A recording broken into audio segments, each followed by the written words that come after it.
우리 옆에 있는 분들과 이렇게 한번 인사합니다. 마라나타 주님께서 다시 오십니다. 예, 마라나타 주님께서 다시 오십니다. 이번엔 이렇게요. 예수님이 우리의 피난처이십니다. 예수님 꽉 붙드십시다. 그래요. 다른 데 피난처가 있는 것이 아니라 우리 주님 품이 우리의 피난처인 줄 우리가 믿습니다. 우리 지구의 종말 네 번째 시간입니다. 제가 시간이 가는 것을 많이 보지만은 날마다 정말 우리 눈앞에서 펼쳐지는 것이 예수님의 재림의 종말의 현상인 것 같아요. 지난주에도 어김없이 성경에 나와 있는 이 종말의 징조에 대한 기사가 신문을 통하여 인터넷을 통하여 쏟아졌습니다. 우리 잠깐 이 시간에 한번 동영상 보도록 하겠습니다.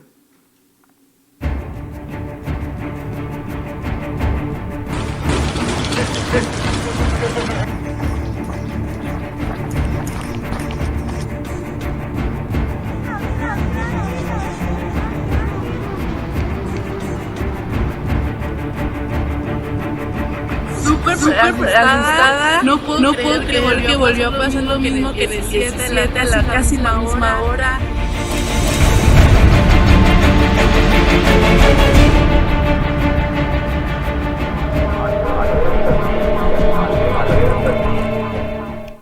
예, 우리 뉴스에서 일부 클립을 보여드렸습니다. 지난 일주일 동안에 4.0 이상의 지진만 1000회 이상이 일어났다 하는 거예요. 계속해서 7일, 17일, 18일, 19일, 16일서부터 계속 이곳저곳에서 지진이 일어나고 있습니다. 지진뿐만이 아니라 전 세계가 불안해요. 제가 오늘 설교를 준비하던 지난 수요일 하루에 쏟아진 기사의 제목입니다. 내용은 말씀드릴 수가 없고 제목만 말씀드릴게요. 시진핑 전쟁 준비 집중 지시. 러시아 2차 대전 이후 첫 군 동원령. 푸틴이 이제 예비군 30만 명을 동원한다는 그런 기사였죠. 푸틴 핵무기 사용 가능성 시사. 미 매우 심각.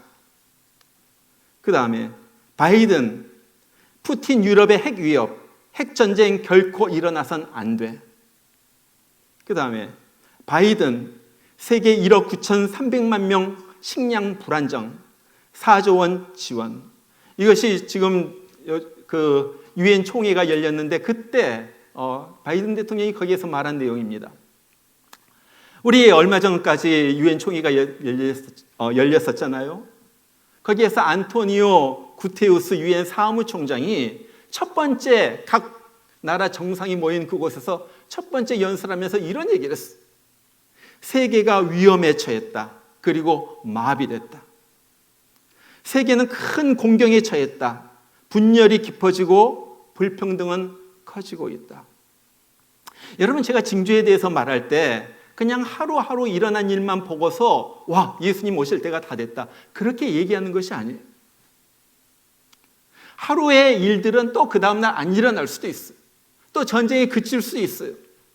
그러나 전반적인 상황이 그 일어나는 빈도가 징조가 강해지는 것이 점점 더 그런 방향으로 예수님께서 말씀하신 그런 방향으로 가고 있다 하는 거예요.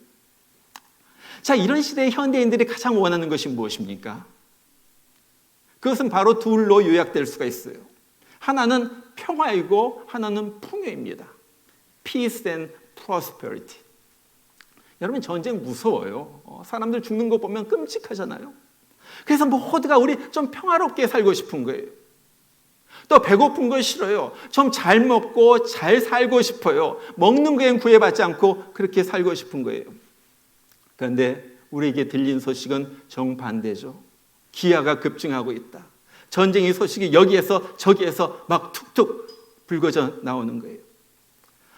먹고 살기 힘들어. 정말로 무언가 일어났으면 좋겠다. 그런 심령으로 살아가는 사람들이 많아요. 자, 이렇게 지진, 자연재해, 전쟁 등 모두가 살기 힘들어질 때 한 인물이 등장을 합니다. 자, 그 사람에 대해서 사도 바울은 데살로니가 후서 2장 3절과 4절에서 이렇게 말해요. 누가 어떻게 하여도 너희가 미혹되지 말라. 먼저 배교하는 일이 있고 저 불법의 사람 곧 멸망의 아들이 나타나기 전에는 그날이 이르지 아니하리니 그는 대적하는 자라. 신이라고 불리는 모든 것과 숭배함을 받는 것에 대항하여 그 위에 자기를 높이고 하나님의 성전에 앉아 자기를 하나님이라고 내세우느니라. 자, 예수님 오시기 전에 반드시 한 사람이 등장을 하는데 오늘 바울은 그를 가리켜 불법의 사람, 멸망의 아들, 대적하는 자라 부르고 있습니다. 이 사람이 나타나가지고 하나님을 대항합니다. 모든 종교 위에, 모든 신 위에 자기를 높이고 내가 하나님이다. 그렇다는 거예요. 오늘 예수님께서 마태복음 24장에서 말세에 일어날 일들을 쭉 말씀하시면서 오늘 우리가 읽은 본문의 15절에 예수님께서 말씀하시는 사람이 똑같은 사람이에요. 바로 그 사람. 오늘 15절에서 그렇게 얘기하죠. 그러므로 너희가 선지자 다니엘이 말한 바 멸망에 가증한 것이 거룩한 곳에 선 것을 보거든. 자, 이 말이 무슨 말이냐면은 다니엘이 살던 때 다니엘서 9장 27절에 보면은 가브리엘 천사가 다니엘에게 나타나가지고 마지막 때 이런 일이 일어날 것이다 그렇게 설명하면서 그때 무슨 얘기를 하냐면은 마지막 때 한 왕이 등장할 것이다. 한 권력자가 등장할 것이다. 그렇게 얘기하면서 이런 말을 해요. 그가 장차 많은 사람들과 더불어 한 이레 동안의 언약을 굳게 맺고 그가 그 이레의 절반의 제사와 예물을 금지할 것이며 또 포악하여 가증한 것이 날개를 의지하여 설 것이며 또 이미 정한 종말까지 진노가 황폐하게 하는 자에게 쏟아지리라 하였느니라. 뭔 말인지 모르겠죠. 어려워요. 그러나 간단하게 말하면 이런 얘기입니다. 마지막 때 한 왕, 한 권력자가 나타나가지고 내가 이 세상에 평화와 번영을 가져올 것이다. 그러면서 사람들과 약속을 맺는다는 거예요. 그 대신에 내가 너희들을 통치하겠다. 그러면서 다스립니다. 이 사람 보통 사람이 아니에요. 요한계시록 13장에 보면 이 사람이 어느 날 암살을 당해서 그랬는지 무슨 일이든지 큰 일로 이 머리를 갖다 굉장히 상했어요. 사람이 죽는 줄 알았어요. 다 죽었다. 세계의 통치자가 죽는구나 했는데 이 사람이 갑자기 기적적으로 회생을 합니다. 그러니까 온 세계 사람들이 놀래가지고 와, 이 사람 하나님이다. 그러면서 하나님을 추앙하면서 그렇게 받드는 거예요. 자, 이 사람이 누구입니까? 바울이 말한 불법의 사람, 멸망의 아들. 오늘 예수님께서 말한 가증한 것. 요한이 요한계시록에서 말한 짐승이라고 불리우는 바로 적그리스도예요. 적그리스도. 이 사람이 처음에는 정말로 약속한 대로 이 세상에 평화협정, 휴전협정을 갖다 맺게 해가지고 평화를 가져옵니다. 잘 살게 해줍니다. 그런데 얼마 후에 번색을 드러내죠. 자기가 하나님이라고 하면서 모든 사람에게 자기를 하나님으로 경배하게 하는 거예요. 그리고 그 표시로 666, 이것이 어떤 것인지 우리가 확실하게 모르지만은 666표를 이마에 그리고 오른손에 받게 합니다. 그리고 이것이 없으면 물건을 사지도 못하고 팔지도 못하게 하는 거예요. 그리고 이것을 안 받는 사람은 사정없이 죽이는 거예요. 여러분, 이것이 오늘 우리 성도들에게 의미하는 바가 무엇입니까? 뭐예요? 하나님이 지금 우리를 테스트하는 거예요. 진짜로 나를 믿나? 아니면 믿는 척만 하나? 여기서 결판이 나는 거예요. 수많은 사람들은 이 표를 받고 적그리스도를 섬깁니다. 그러나 정말로 예수를 믿는 사람, 정말로 예수님을 만난 사람, 정말로 예수님이 나의 구주라고 내 심령으로부터 고백하는 사람은 절대 나는 예수님만 따릅니다. 생명을 걸고 표받는 것을 거부합니다. 그러나 형식적으로 교회만 왔다 갔다 하고 그런 사람들은 다 예수님을 배반하고 믿음에서 떠납니다. 그리고 그 후에 하나님의 진노가 이 표를 받은 사람에게 퍼부어지는데 갑자기 땅에 갈라지면서 사람들이 산채로 지진 속에 그 땅 속에 묻히기도 하고 살이 썩어가는 병에 걸려가지고 괴로워하면서 소리 지르기도 하고 하늘에서 떨어진 불벼락을 맞으면서 죽어갑니다. 그리고 그의 영혼들은 유황불못 지옥에 던져지는 거예요. 그러나 그때 힘들지만은 어렵지만은 고달프지만은 정말로 예수님이 나의 생명의 구주이십니다. 예수님 다시 오십니다. 나는 천국이 나의 고향입니다. 그것을 바라보면서 표를 끝까지 받지 않고 믿음을 지킨 성도들 위하여 예수님께서 오시는 거예요. 그리고 예수님께서 그들을 새하늘과 새 땅으로 인도하시는 거예요. 자, 그런데 이런 일이 일어나는데 이때 우리가 어떻게 할 것인가? 가증한 것이 적그리스도가 와가지고 자기를 하나님이라고 여기면서 나를 경배하라고 할 때 우리가 무엇을 할 것인가? 거기에 대해서 써놓은 것이 오늘 예수님께서 하신 말씀이라는 거예요. 야, 다니엘이 말한 바 가증한 것이 거룩한 것에 선 것에 보거든 무엇을 하라고 그랬어요? 예수님께서 오시기 전에 적그리스도가 등장하고 통치하기 시작할 때 우리가 무엇을 하라는 거예요? 예수님 뭐라고 그래요? 뭐라고 그래요? 16절에 보니까 그때 유대에 있는 자들은 산으로 도망가라. 산으로 도망가. 여러분, 산으로 도망하라는 거예요. 열심히 도망하라는 거예요. 그러면은 적그리스도가 나타나가지고 핍박을 시작할 때 우리가 도망해야 할 산이 어디입니까? 예루살렘의 옆에 있는 감람산? 아니면 세계에서 제일 높은 에베레스트 산? 아니면 우리 옆에 있는 블루리시 마운틴? 거기로 막 도망갈까요? 주님께서 말씀하신 산은요, 특정한 산이 아니에요. 성경을 쭉 보면요, 산에서 우리 하나님께서 나타나시고요, 사람을 만나주시고요, 보호하시고요, 함께하는 장소가 산이었어요. 성경을 보면요, 하나님께서 산에 나타나시죠. 모세가 하나님을 처음 만난 곳 호렙산. 아브라함이 이삭을 하나님께 제물로 바쳐가지고 하나님으로부터 인정을 받는 곳 모리아산. 엘리야가 불로 응답하시는 하나님을 체험한 곳 어느 산? 어느 산이에요? 갈멜산. 갈멜산.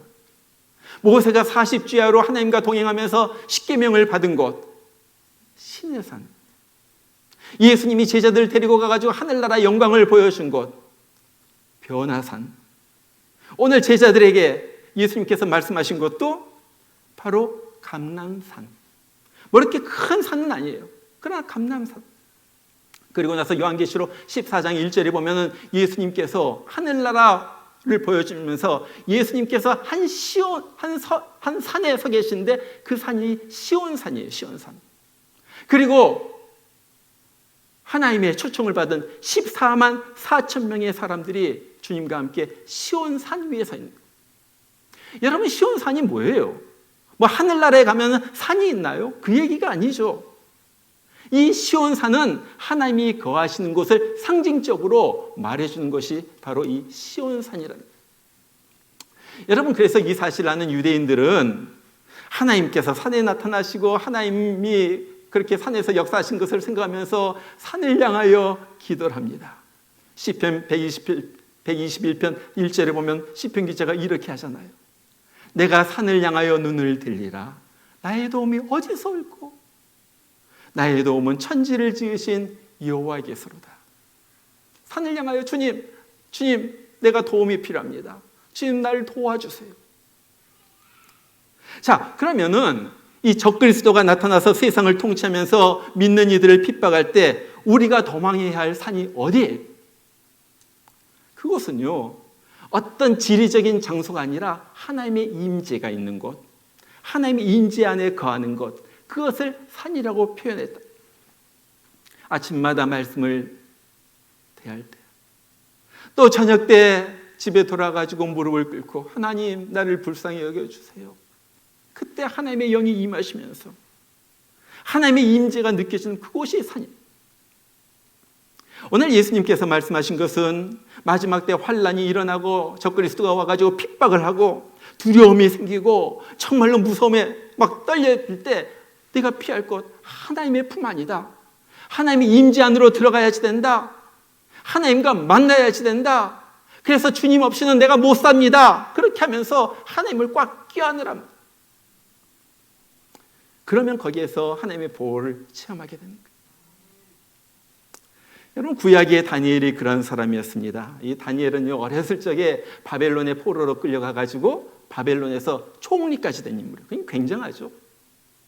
근데 바벨론이란 나라가 그 옆에 있던 메데 바사 연합국의 함락이 돼요. 그랬으면은 바벨론의 총리가 되었던 이 다니엘은 죽음을 당해야 되는데 특별히 뛰어났기 때문에 이 메데 나라의 다리오 왕이 그를 갖다 픽업해가지고 다시 총리로 쓰는 거예요. 다니엘이 얼마나 뛰어났던지 다리오 왕이 그 넓은 땅을 120구역으로 나누어가지고 도지사를 임명하고 그 위에 3명의 총리를 세웁니다. 그 3명 중에 한 명이 이 다니엘이었어요. 그러니까 메대 사람들 입장에서 보면은 너무 마음이 안 좋은 거예요. 이거 정말로 이거 벌써 죽었어야지 되는데 우리가 점령했고 우리를 대적했던 다니엘의 그 바벨론의 총리에 있었던 사람이 어떻게 우리나라에 또 총리가 돼가지고 우리를 다스려? 그러니까 마음이 안 좋아요. 그런데다가 다니엘이 너무 뛰어나니까 다리오 왕이 이 3명의 총리 중에서도 특별히 다니엘을 총애해가지고 이 3명 중에 우두머리 최고 총리로 만들려고 하는 거예요. 그러니까 막 질투가 막 올라와가지고 이 총리와 다른 이 도지사들과 함께 해가지고 이 다니엘 이놈 어떻게 없애버릴까? 이거 어떻게 제거할까? 그러면서 아무리 그의 흠을 잡으려고 해도 아무런 흠이 보이지 않아요. 그런데 하나가 자기들과 다른 것이 있었죠. 다니엘을 보니까 매일같이 하루 3번씩 예루살렘을 향한 창을 열고 무릎을 꿇고 하나님 앞에 기도하는 거예요. 이거다. 그래가지고 다리오 왕 앞에 가가지고 그렇게 얘기합니다. 왕이요, 이제부터 30일 동안 왕의 어떤 사람 앞에 어떤 신에게 무릎을 꿇든지 무엇을 구하면 그 사람을 사자굴에 던져 놓도록 하시죠. 왕이 그 말을 듣고서 그래, 누구든지 어떤 신에게 구하면 사자굴에 던져질 것이다. 명령을 내리고 도장을 콱 찍는. 저는요, 지난주에 워싱턴 DC에 나갔어요. 나가지고 어느 박물관에, 그 미술관에 갔는데 거기서 아주 흥미로운 것을 하나를 보았습니다. 우리 사진 보여주세요. 바로 이것입니다. 어느 미술관에 제 눈에 확 띄었어요. 여러분, 이것이 뭐냐면 다리오 왕의 글을 갖다가 탁본을 뜬 거예요. 이 펄시폴리스, 우리 다음 사진 보여주세요. 이것을 설명한 것인데 로얄 프로페겐다 그래가지고 이 펄시폴리스라는 왕궁 벽에, 다리오 왕이 있던 왕궁 벽에 큰 글씨로 이렇게 새겨놓은 거예요. 그것을 종이, 물 묻은 종이 같은 걸 딱 붙여가지고 탁본을 뗍니다. 그래가지고 그 종이가 말리면 그 글씨가 이렇게 새겨져 나온 것이 아까 본 거예요. 거기에 있는 내용이 아까 여기 써 있는데 거기 뭐라고 써 있냐면 이렇게 써 있어요. 아후라마지다의 보호와 도움으로 내가 페르시아, 메데 그리고 다른 나라들을 연합했다. 상과 딜과 이쪽 바다에서 저쪽 바다까지, 이쪽 사막에서 저쪽 사막까지 내가 그들을 명령한 대로 이 모든 것들이 이루어졌다. 자, 보세요. 다리오 왕이 이쪽 사막에서 저쪽 사막까지, 이쪽 바다에서 저쪽까지 전부 다 점령한 거예요. 최고의 왕이 된 거예요. 내가 명령한 것은 무조건 이루어진다.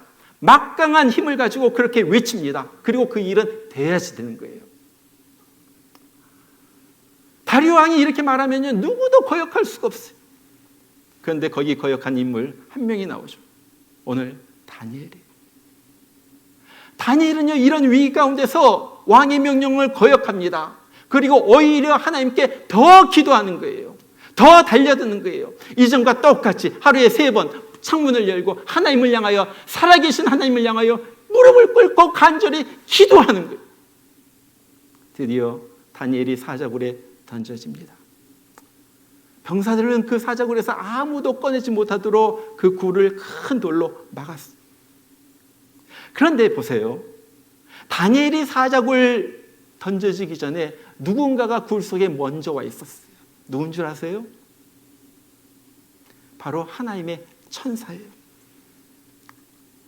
다리오 왕이 이 다니엘을 사자굴에다 던져놓고 너무 마음이 아픈 거예요. 내가 너무나도 총애하던 다니엘이었는데 정말 하나님을 섬긴다고 했는데 어떻게 됐는가 한번 보자. 그래가지고 바로 다음날 새벽에 그 다니엘을 찾아가죠. 그래가지고 성경에 보면요, 슬픈 소리로 굴을 향하여 소리를 질렀다 그래요. 아마 이랬을 거예요. 살아계신 하나님의 종 다니엘아, 내가 항상 섬기던 내 하나님이 사자들에게서 능히 너를 구해냈느냐? 뭐 기대도 안 했겠죠. 벌써 사자의 밥이 되었어야 할 이 다니엘이 굴 속에서 외칩니다. 나의 하나님이 이미 그의 천사를 보내어서 사자들의 입을 봉하셨으므로 사자들이 나를 해치지 못하였나이다. 기가 막힌 거예요. 하나님은 다 아셨어요. 다니엘의 믿음도 보시고 다리오의 계획도 아시고, 그래가지고 천사들을 미리 보냈어. 늦게 보냈으면 안 되죠. 미리 보내가지고 사자들의 입을 갖다 딱 봉하신 거예요.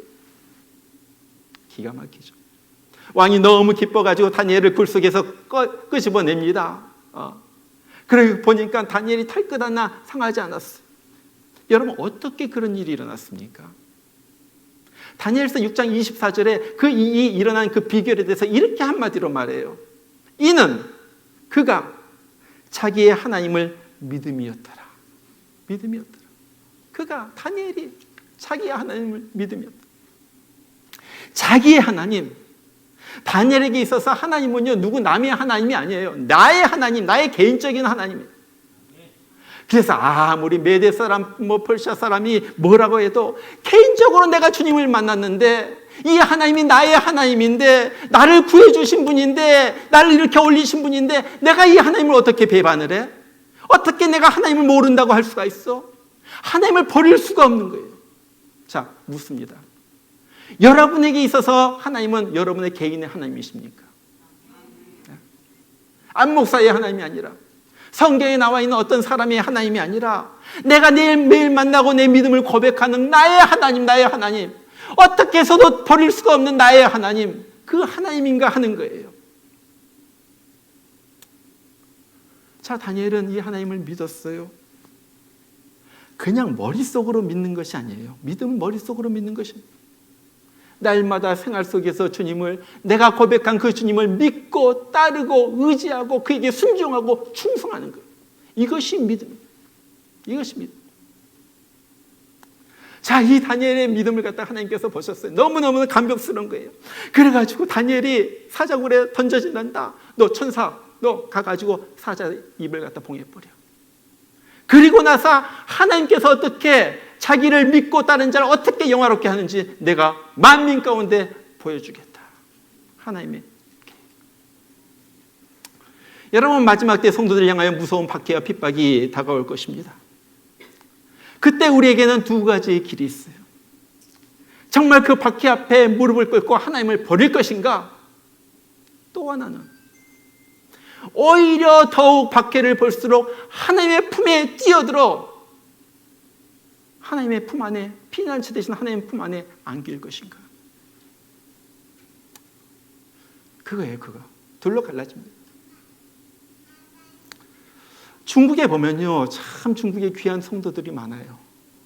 말할 수 없는 핍박을 갖다 견뎌내는 성도들이거든요.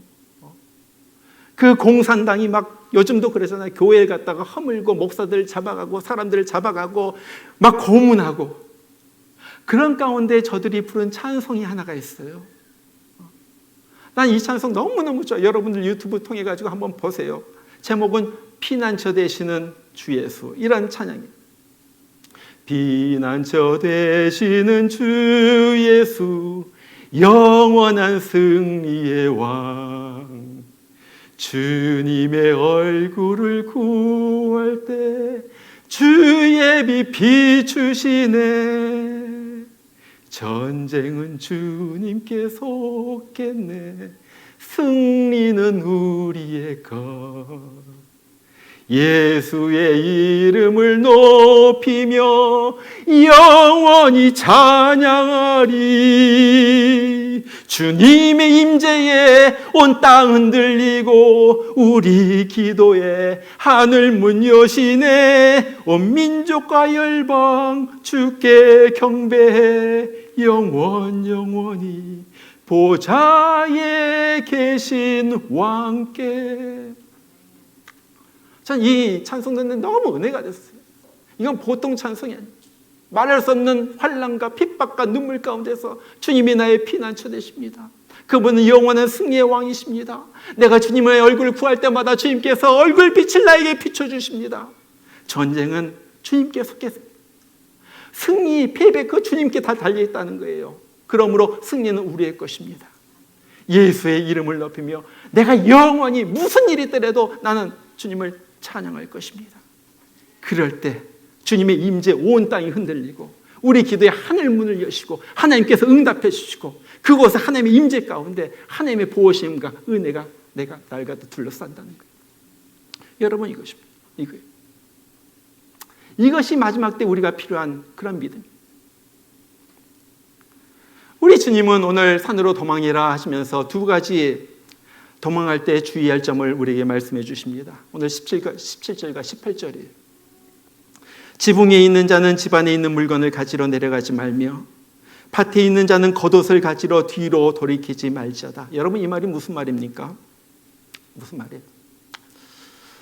이스라엘 가면요 집 지붕이 평평하게 돼 있어요.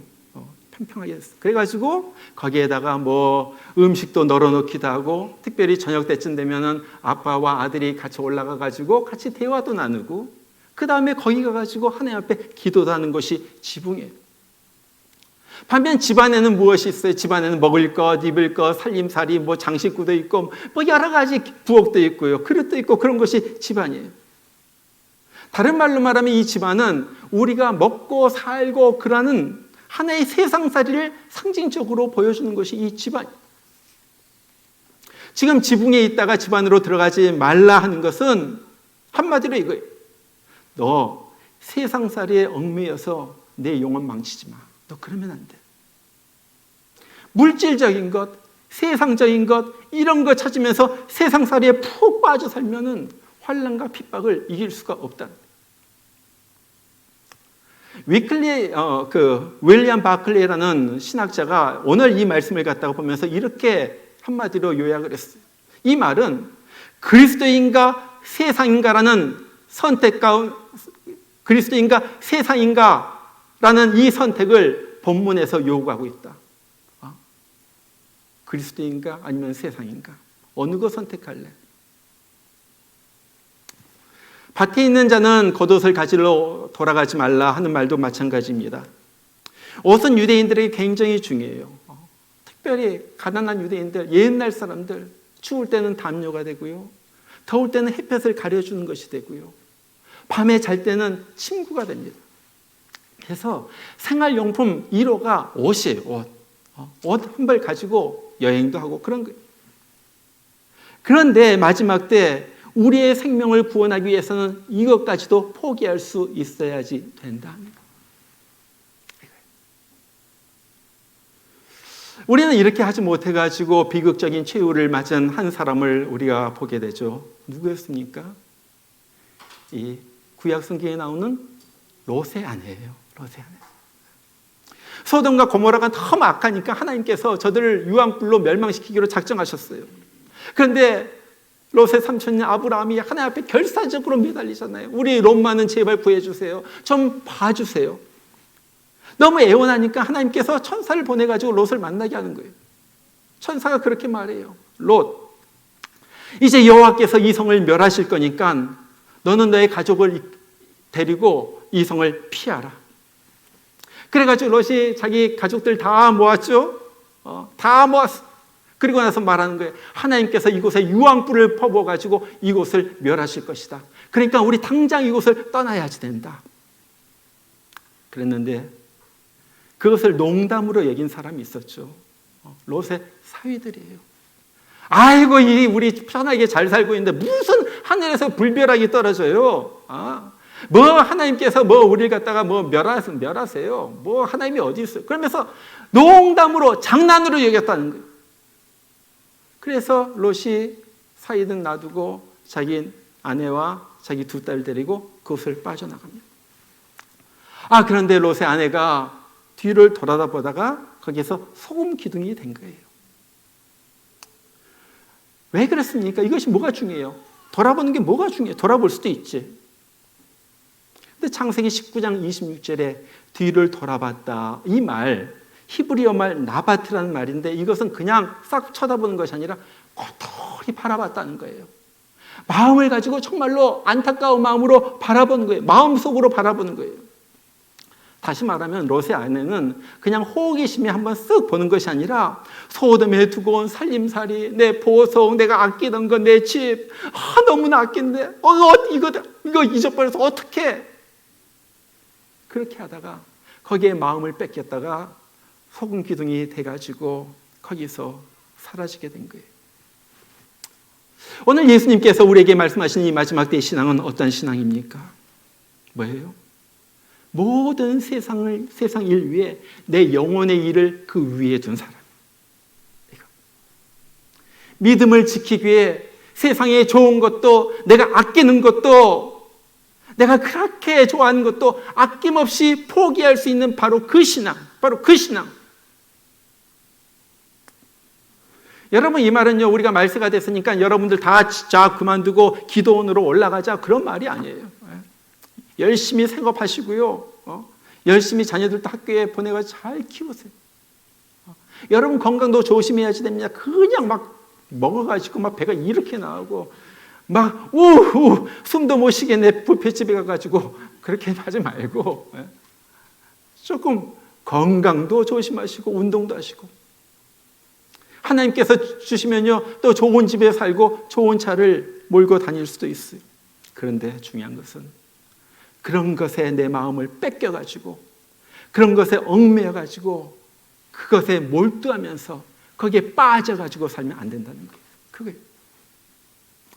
그리고 주님을 위해서는, 내 영혼의 구원을 위해서는 이런 것들을 갖다 아낌없이 버릴 수 있는 그러한 신앙을 가지고 살라는 거예요. 왜? 내 영혼이 중요하기 때문에, 천국 가는 것이 중요하기 때문에, 내 구원이 중요하기 때문에, 하나님을 만난 것이 중요하기 때문에 그렇다는 거예요. 여러분, 요즘 뻔히 보이는 마귀의 전략이 있어요. 누구나 다 보는 거예요. 그 전략 속에서 살아요. 무엇입니까? 세상 사람이 너무 바쁘게 해요. 너무 바빠. 막 바쁘게 살다 보니까 거기로 마음이 뺏기는 거예요. 내 영혼에 대해서, 천국에 대해서, 내 본향에 대해서 뭐 생각할 여지가 없어요. 너무 바쁘게 살면서 거기에 마음을 빼앗기게 해가지고 내 영성도 잃어버리고 신앙도 잃어버리고 다 잃어버리면서 사람들 그렇게 허덕이면서 살아가고 있어요. 여러분, 정말로 말세의 징조들을 보면서 우리가 위기의식을 가지고 살아야지 돼요. 그러면서 하나님 품에 더 안겨야지 되는데 오히려 하나님으로부터 마음이 떠납니다. 세상살이에 빠져가지고. 지금 세상이 어떻게 돌아가고 있는 줄도 모르면서 영적인 잠만 쿨쿨 자는 거예요. 이런 슬픈 이야기가 있어요. 아주 추운 겨울, 나이아가라 폭포 저 상위에서 새 한 마리가 나무 널판지 위에 나무 조각을 타고서 내려오고 있었어요. 나무 위에 앉아가지고 새가 탁 앉아있으니까 얼마나 좋은지 몰라. 뭐 힘들게 날개치면서 하늘 갖다 날아다닐 것도 없어. 둥실둥실 둥실둥실. 재밌다. 재밌다. 점점 더 폭포 소리가 가까워져요. 그렇지만 새는 이렇게 생각을 합니다. 나에겐 날개가 있잖아. 폭포가 떨어질 때, 물이 떨어질 때면 얼른 날아오르면 돼. 나에겐 날개가 있잖아. 그러면서 나무 타기를 갖다가 즐기는 거예요. 둥실둥실 둥실둥실. 어느새 폭포가 눈앞에 닥쳤어요. 새가 이때다, 이제 날아올라야 되겠다 하면서 날으려고 했는데 그것이 안 되는 거예요. 왜? 수많은 물방울에 온몸이 적셔져 가지고 추운 겨울 날씨에 그것이 얼어붙어 가지고 날개가 펴지질 않는 거예요. 그리고 새는 폭포와 함께 떨어져 가지고 죽고만 합니다. 여러분, 우리도 마찬가지예요. 똑같아요. 주님 오실 때 되면 내가 잘 믿으면 되지. 그때 가서 내가 평생 지은 거 다 회개하고 주님 앞에 기도하면서 철회하면서 주님 앞에 울부짖으면서 주님은 나 구해 주시겠지. 여러분, 그건 절대 아닙니다. 그렇게 되지가 않아요. 여러분, 세상 즐기는 거, 끊어버리는 거, 그거 만만하지 않아요. 여러분, 술 한잔 끊는 거 만만한가요? 담배 끊는 거 만만해요? 즐겨보던 드라마 끊는 거 만만해요? 안 돼요, 안 돼. 그때 가서 한다 안 되는 거예요. 그것뿐만 아니라 믿음은 그렇게 쉽게 자라는 것이 아니에요. 믿음이 지금 왔다가 내가 순교적인 신앙이나 그때 가가지고 순교하나 그게 되는 줄 알아요? 안 돼요, 안 돼요. 그렇기 때문에 지금 믿음을 키우고, 그렇기 때문에 내가 지금부터 영성 훈련을 쌓으면서 주님과 가까이 동행하는 것을 훈련하는 거예요. 그것이 우리의 믿음. 여러분, 이 세상에 중요한 건 많죠. 애들 자식 키우는 것도 중요하고 여러 가지 잡도 중요하고 중요한 건 많아요.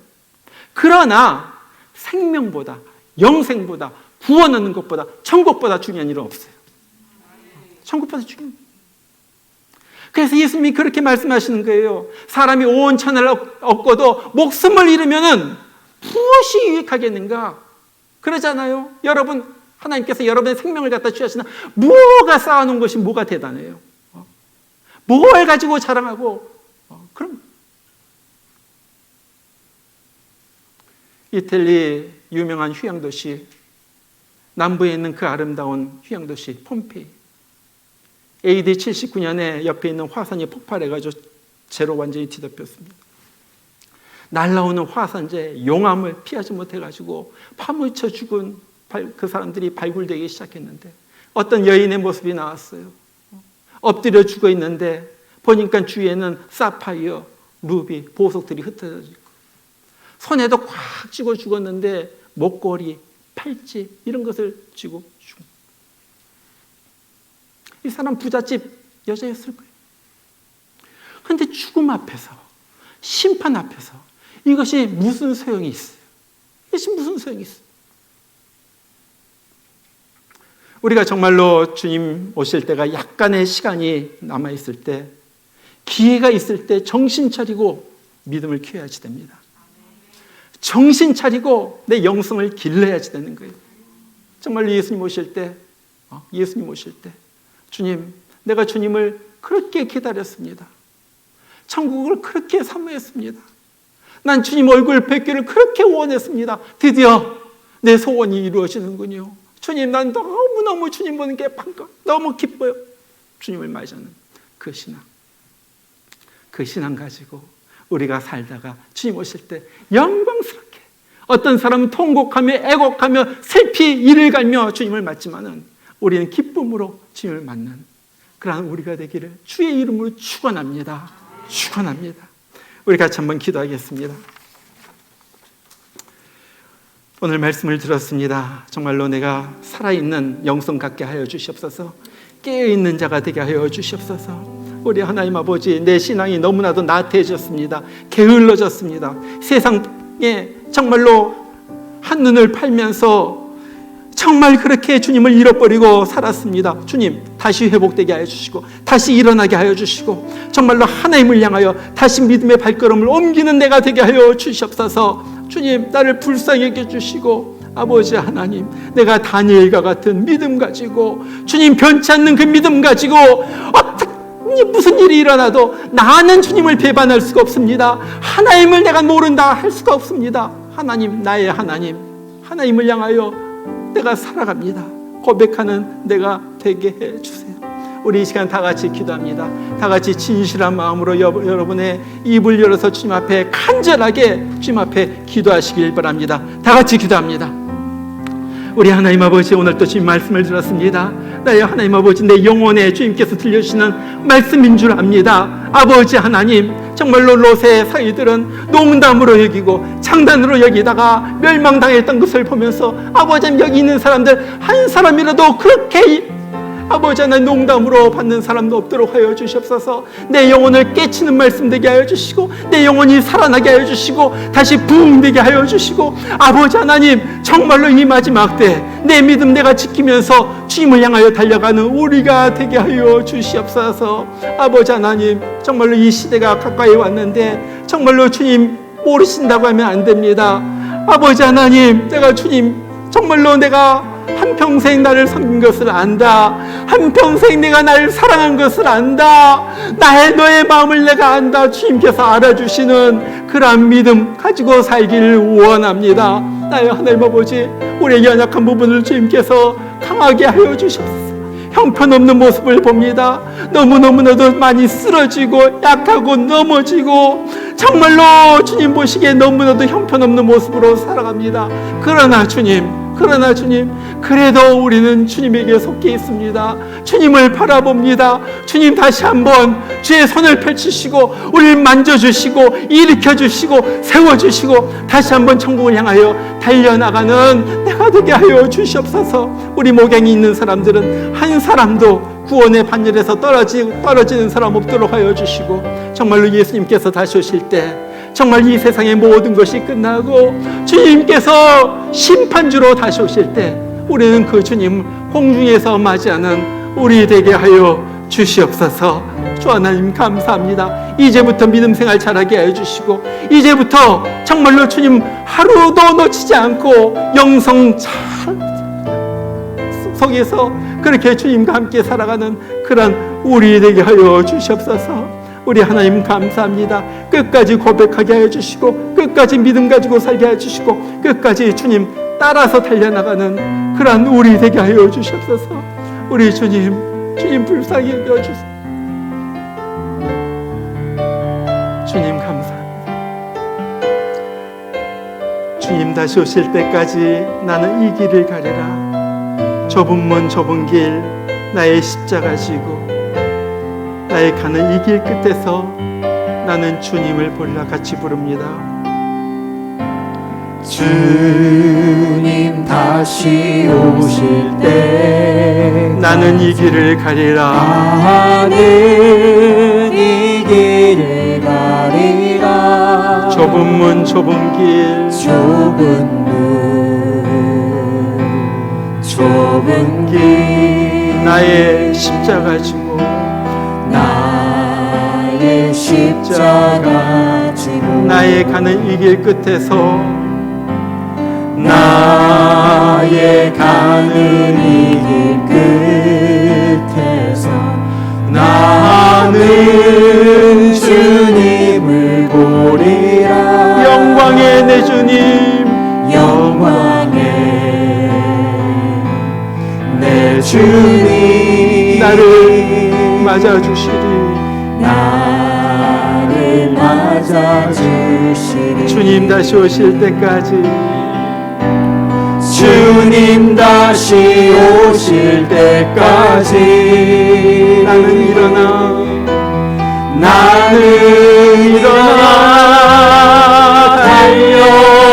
달려가리라. 주의 영광 온 땅 덮을 때 나는 일어나 노래하리. 나는 일어나 노래하리. 내 사모하는 주님 온 세상 구주시라. 내 사모하는 주님 영광의 왕이시라. 다시 한번 일어나서 다 같이 부릅니다. 주님 다시 오실 때 나는 이 길을 가리라. 마음속에 다짐하면서 이 천상을 우리 하나님 앞에 올려 바칩니다. 나는 좁은 문 좁은 길 나의 십자가 지고 주님을 따르겠습니다. 좁은 길 나의 십자가 나의 가는 이 길 끝에서 나는 주님을 볼 것입니다. 나의 가는 이 길 끝에서 나는 주님을 보리라. 영광의 내 주님, 영광의 내 주님 나를 맞아주시리. 나를 맞아주시리. 주님 다시 오실 때까지 주님 다시 오실 때까지 나는 일어나 달려가리라. 나는 일어나 달려가리라. 주의 영광 온 땅 덮을 때 나는 일어나 주님 노래하리라. 나는 일어나 노래하리. 내 사모하는 주님, 내 사모하는 주님, 온 세상 구주시라. 온 세상 구주시라. 내 사모하는 주님, 영광의 왕이시라. 주님 다시 오실 때까지 나는 일어나 달려가리라. 주님 다시 오실 때까지 나는 일어나 달려가리라. 나는 일어나 달려가리라. 주의 영광 온 땅 덮을 때 나는 일어나 노래하리. 내 사모하는 주님, 온 세상 구주시라. 내 사모하는 주님, 영광의 왕이시라. 영광의 왕이시라. 다시 한번 영광의 왕이시라. 영광의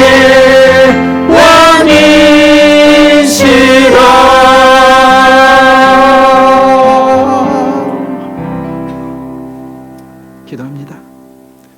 그러므로 너희가 선지자 다니엘이 말한 바 멸망에 가증한 것이 거룩한 곳에 선 것을 보거든 그때 유대에 있는 자들은 산으로 도망할지어다.